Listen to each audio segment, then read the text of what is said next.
Hey everybody, this video tonight, it's not about the government, it's not about Canada, it's not about anything other than I'm trying to show you guys things to prove to you that what I've been telling you is not a lie. There's a lot of people that still think I'm blowing air up your skirt just to get a rise out of you.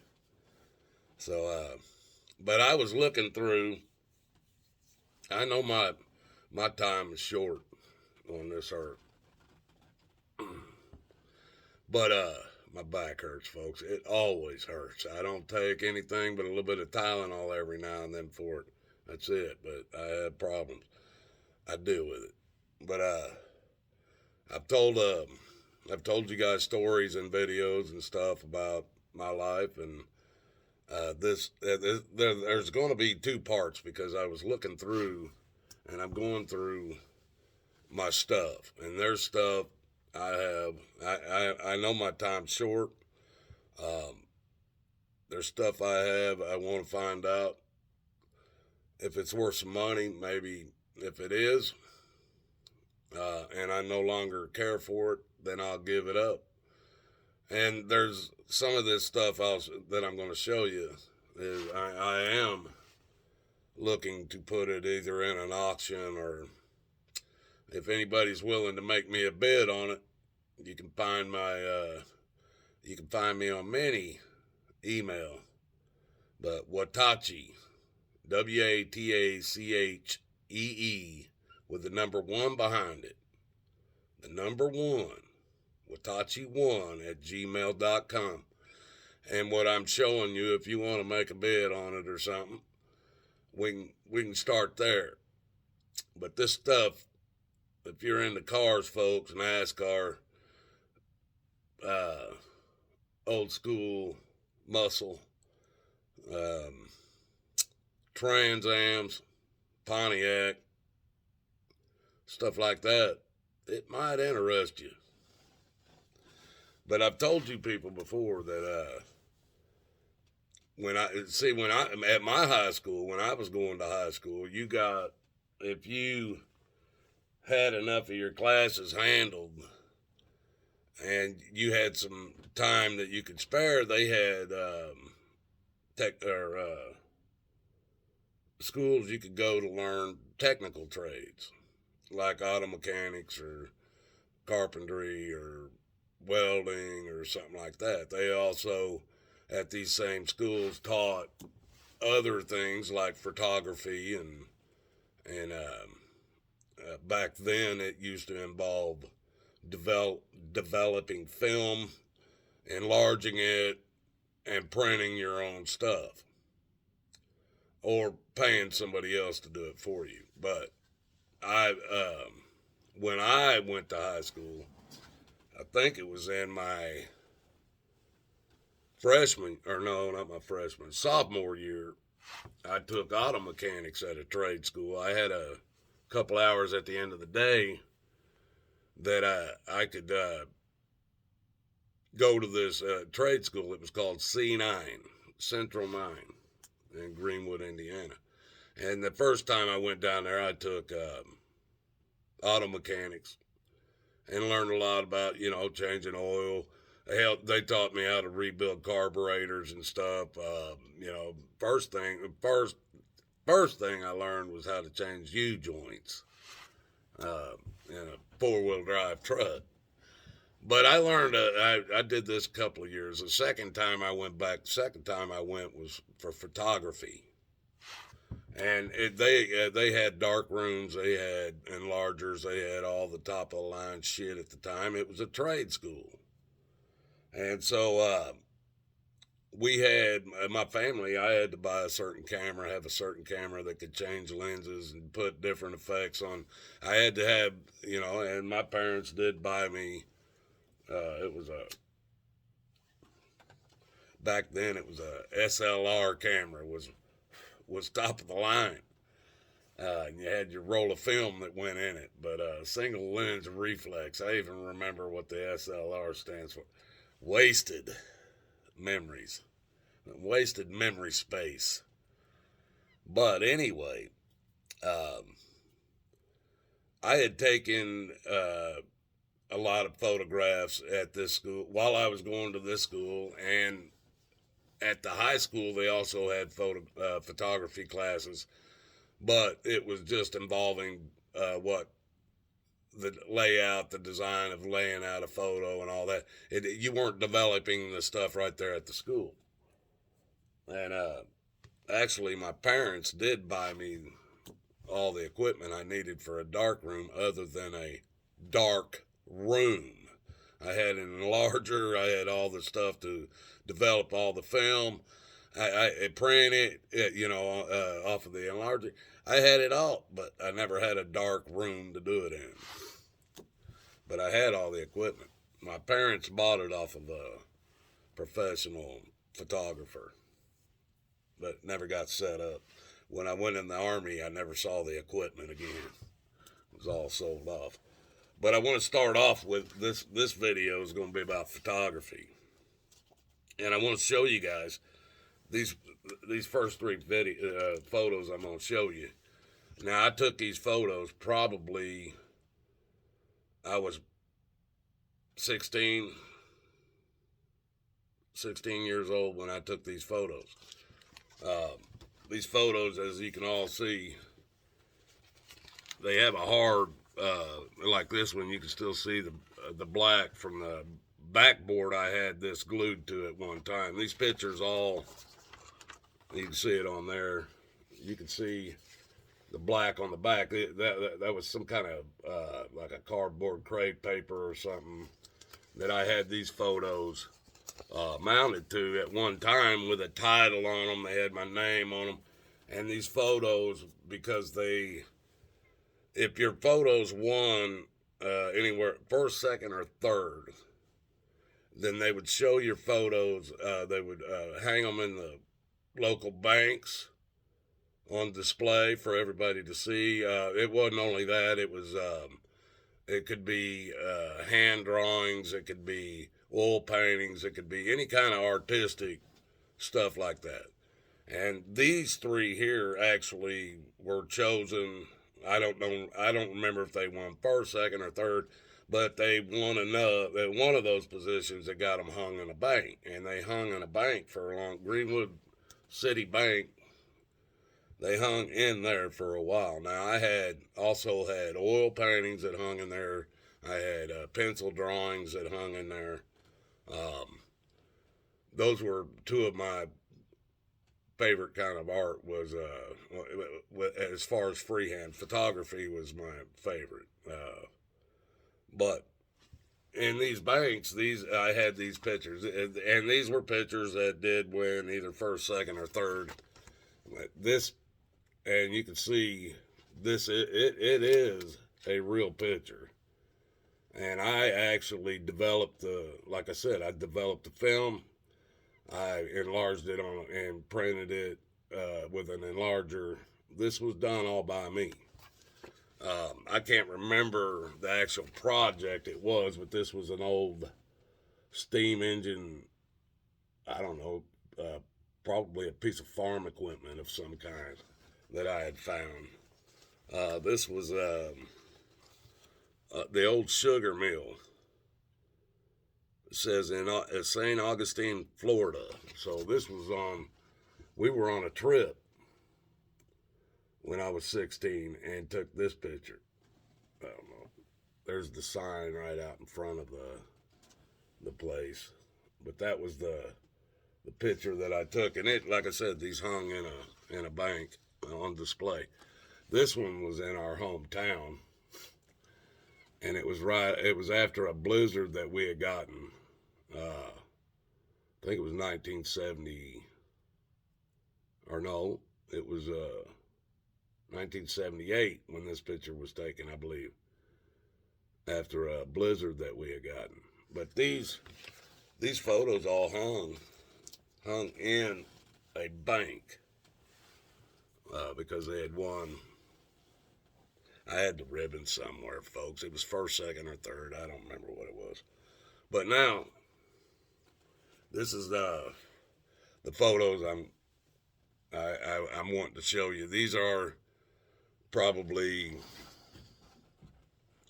as far as being photos that are not mine, my own personal, that I personally took myself, probably some of my most expensive photos. And maybe they might not be considered anything to you folks, but there's plenty of people out here that will pay money for what I got here. Now, I've told you guys before, I've known a lot of people that had a lot of money. One guy I met, he owned a couple of houses in the neighborhood. He lived in one, but one house he used like almost like a storage. He was like, he was kind of a picker and a hoarder, I would say. But the house that he had, one of his houses that he kind of used for like storage, he got a hold of me when in the early 80s when I first got to Arizona, and he wanted me to paint the outside of this house because the neighbors were bitching that it had been so long. And he had gotten a hold of me through one of my ads that I put in the newspaper or something. This stuff you used to have to do, folks. Newspaper, yellow pages, stuff like that. That's business cards and shit. And that'll be in my second video. This is about photography. My next video will be about other things. And I want to show you that I've got some stuff to show you in there too. But this man, I painted the outside of this house, and he loved it. And I was looking at it, and at this time, me and my wife was getting together. She had 2 kids. I was living in an apartment, had my own shit, a bachelor pad, and she had an apartment with her 2 kids, and we were looking to move into a house. Well, this guy, I was talking to him about that house. I told him I'd go in there and fix it up and clean it out, whatever, and if he'd let me rent it from him. And we'd trade the work out in rent. So he said, hell with that. He goes, I'll just let you rent it from me for however long you want. And he goes, for $100 a month. I said, 100? And he goes, yeah, and you just do whatever you want with it. Anything in it, if you want it, take it. If you don't, it's all seconds and thirds and stuff of his own part. And he said he didn't want none of it. Throw it all away, clean the house out, fix any doors, drywall, whatever, recarpet, refloor, whatever. And all I ever had to pay him was $100 a month to live there. So me and my girlfriend at the time, I think, we might have been married. But we jumped in there, we cleaned the place out, and I found a lot of shit in there. And I took this stuff to him and talked to him about it. Now this guy, and I didn't even know it until I found these photos and stuff. This guy worked for Pontiac. He was a bigwig. He had polio in his legs. He walked on them crutches that fit on your arms and stuff, and he was able to use his body as like a pivot point, but he mainly moved with them crutches. You guys seen people like that. So this guy didn't work on the line or anything. He was upper management. And I found what I'm getting ready to show you here, and I showed it to him, and he said I could have it. He goes, I told you could have everything in that house. And but he goes, I want to show you something. And he walked me out to his barn, or garage. It was a garage. It wasn't a barn. He walked me out to his garage, and he opened up the garage door. There's a car in there underneath the cover. And I could see it, and it's either I'm thinking it's a Camaro, but he worked for Pontiac. I'm like, but I'm talking the old style Camaros where like 68, 69 and shit is what I was going through my head because of the cover that was on it. He pulled that cover off, and it was one of the first Trans Ams that came off the line. He had it covered in his damn garage. it was a it was a 4-speed, I believe, and he, with his legs, he couldn't even drive the doggone thing. He just had it because he was a bigwig for Pontiac. Now I'm going to show you guys. This is the paperwork that came with all these photographs that I'm getting ready to show you. Here's the paperwork I'm going to give you. This was the letterhead. News from Pontiac. It's got all the different organizations, phone number, everything on it. As you can clearly see, this stuff is typewriter done. It is not computer printed. This was done by a typewriter. You can kind of read it if you want to as you go down through there. But this here, I've got several pages on, or there's 3 pages on this one. Let's see, and there's got this number. Let me see. Can you see that? See that long number there? Remember that, because there's these photos and stuff all have this kind of a number on it. Now this talks about some of the photos, and this is another one, and it's even they both even say for release right here from the same place. You can see it's all typed out. It's not computer done. It's got a number on it as well at the bottom there. Reason why I'm pointing out those numbers is because these photos also, some of them have this taped piece that was taped on the back of some of these photos. And I want you to see that. As you can see, it tells you about the photo. Look at the bottom, people, for release. It gives you all the information right here. It gives you numbers over here again. Numbers. This stuff is real stuff from Pontiac. These photos were professionally taken by Pontiac. And I believe like 1983. I think it's 1983. 82 or 83. And when I read, I'm going to read some of this and then show you the photos. And maybe show you what it says on the back. But to start off with, right here, folks, I'm going to start off with this right here, and it's talking about let me see. It's the silver anniversary of the Daytona 500, February 20th, with a special 1983 25th anniversary Daytona 500 limited edition Trans Am. It's the very first paragraph in this paper.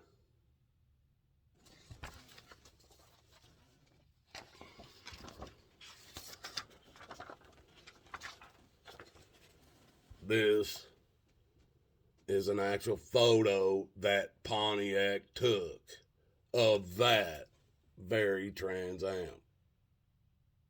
The very one.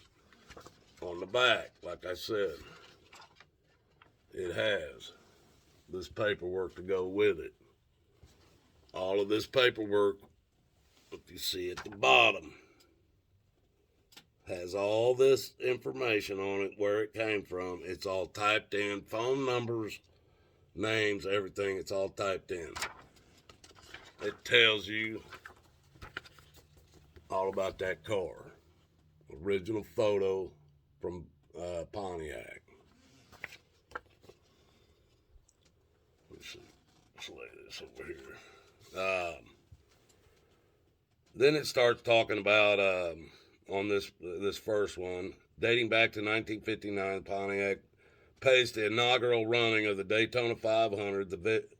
The division's continued association with the Daytona Speedway and NASCAR has been exciting and gratifying. Pontiac's Firebird Trans Am has been chosen as the NASCAR official pace car for the last 4 years and 1983 marks the 12th consecutive year that Pontiac has been given this honor. Again, in 1983, Pontiac also will be running in the field of the stock cars at Daytona. Richard Petty will make his 899th career start in his STP Grand Prix, while the 1982 NASCAR Rookie of the Year, Jeff Bodine, will make his 32nd Grand National start in his Gatorade Grand Prix. Kyle Petty will start in his 7-Eleven Grand Prix, and Tim Richmond will be driving an old Milwaukee Grand Prix. Now, I read that off because I want to show you this. This original photo from Pontiac of Richard Petty. I'm not for sure, folks, if you know who the man is, and I think it's his son. But that's the number 43 car they're talking about. This is original photos from Pontiac. Here's the second one I got of the same car, but it's going around the track. On the back is another taped thing, and I'm going to read it. It says Petty Grand Prix. Yeah, Petty Grand Prix. Richard Petty continues to campaign his STP Pontiac Grand Prix for the 1983 NASCAR season. Petty is NASCAR's all-time winner with 195 career wins, 7 national championships, and 7 Daytona 500 victories. He is also the top money winner in the 34-year history of the Grand National Racing Series. It has the right here for release. It's got the Pontiac information right here, and it's got the number. That's taped on the back of that photo. Now, these other cars, let's see. There's some other photos I've got here that I've been wanting to line these up. Let's see, it says, NASCAR rookie. Jeff Bodine will make his 32nd Grand National start in his Gatorade Grand Prix. So let's look for his Gatorade Grand Prix.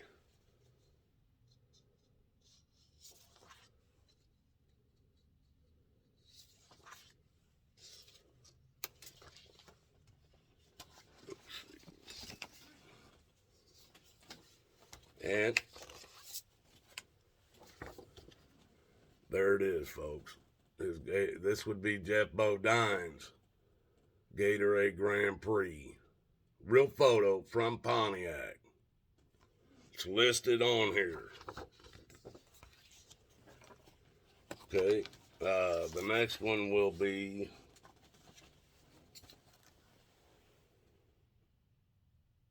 National. Kyle Petty will start in his 7-Eleven Grand Prix.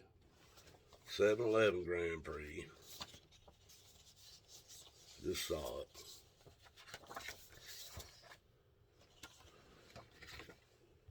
This is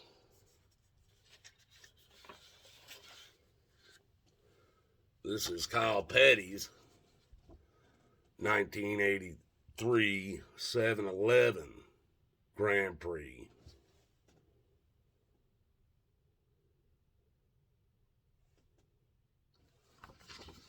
And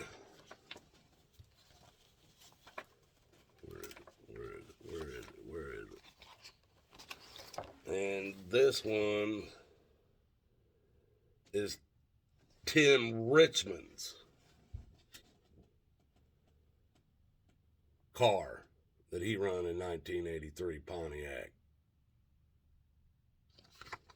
These are all listed right here, folks, on this document. These are photos from Pontiac.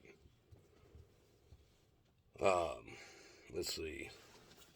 It goes on, it says, we are enthused about the many competitors choosing Pontiac to drive in all forms of motorsports events, says William E. Hogland, General Manager of Pontiac and the General Motors Vice President. We were proud to accept the 1982 SCCA Trans Am Series Manufacturers Championship, and we're looking forward to all of this year's motorsports activity with great anticipation. Now that's all I'm going to read on that. Now I also want to show you this right here, and it came with these photos. And on the back, I want to read this first. It said, and this was 1983, I believe, too. It says, Pontiac Firebird girl Natalie Carroll is making personal appearances across the country, including the Daytona 500 race on February 20th as Pontiac Motor Division's Firebird girl. She has been in Pontiac exhibits at major auto shows, signing autographs and answering questions about new Pontiac cars. The Firebird is recognized as exceptional design with a high level of appeal to today's buyers, says James H. Graham, Director of Merchandising for Pontiac. As a Firebird girl, Natalie is an important part of the strategy to enhance the image and position with our cars with our targeted market. Now, this is the real photos, folks. Real photos.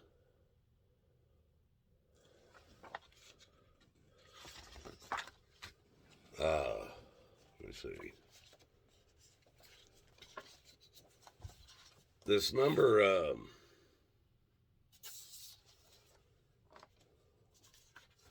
sure if I read through more of this, folks, I've got another, these are two pictures. Neither one of them have anything on the back of them stating what they are, but they came with this group of photos from Pontiac. It is a Pontiac Trans Am. I'm sure it's something from the 83 or somewhere close to that. It's another photo of the exact same car on a different track, maybe the same track. I don't know.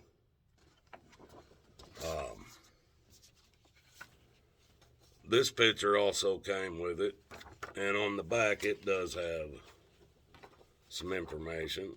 It says, IMSA RS Pontiac J2000. Bobby Brown, an engineer from Daytona, Ohio, drove his 1982 Pontiac J2000 in the International Motorsports Association Champion Spark Plug Radial Sedan Series, competing against the majority of foreign marquees. This performance classified entry featured a modified version of the 1.8-liter overhead cam that is standard in all 1983 Pontiac 2000 models. It's got the information at the bottom, folks. All this stuff came numbered with all this information at the bottom. There's a picture of the car. This one here, it's got one on the back of it. This one says, Mse Firebird Trans Am Elliott Forbes Robinson drove the 1982 Mse Firebird Trans Am to the Sports Car Club of America Trans Am Series Driver and Manufacturers Championship. It was the first time the series' namesake Trans Am claimed the overall title, enabling Pontiac to capture its first manufacturer championship in the 17-year history of SCCA's SACS Trans Am Series. Again, It's got all that same information on it from Pontiac. These photos are from Pontiac. That's an actual picture of the car.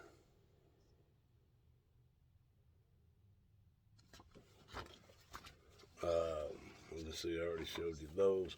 Oh, on this car here, I want you to notice. That is on the picture. This was the first paragraph that talked about this IndyCar Trans Am. That's at the bottom of the picture. And then there's one more that came with it, folks. And the only information I have on the back of it is this. It's got a date of 1/12/81, and it's got this number. Now, I don't know if this was a drawing of a new car they were going to do or what, but it ended up, this is all it is. It's not a real photo. It looks like a drawing of what they were going to build.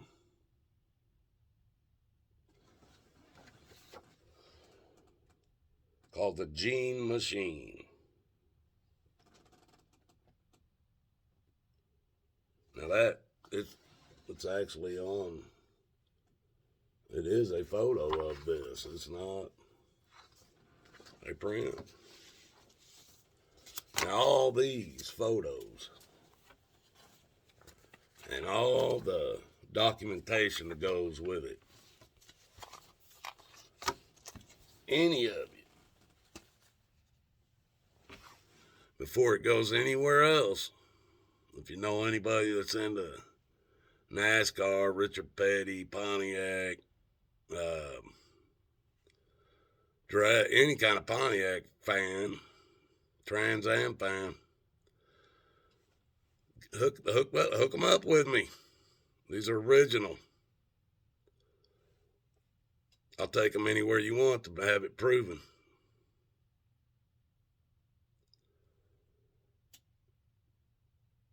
Guys, have a good night.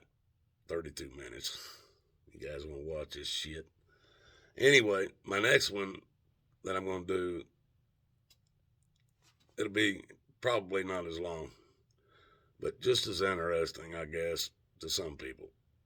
You guys have a good one out there. I love you. Seek Jesus, please. Just seek Jesus. Till the next one.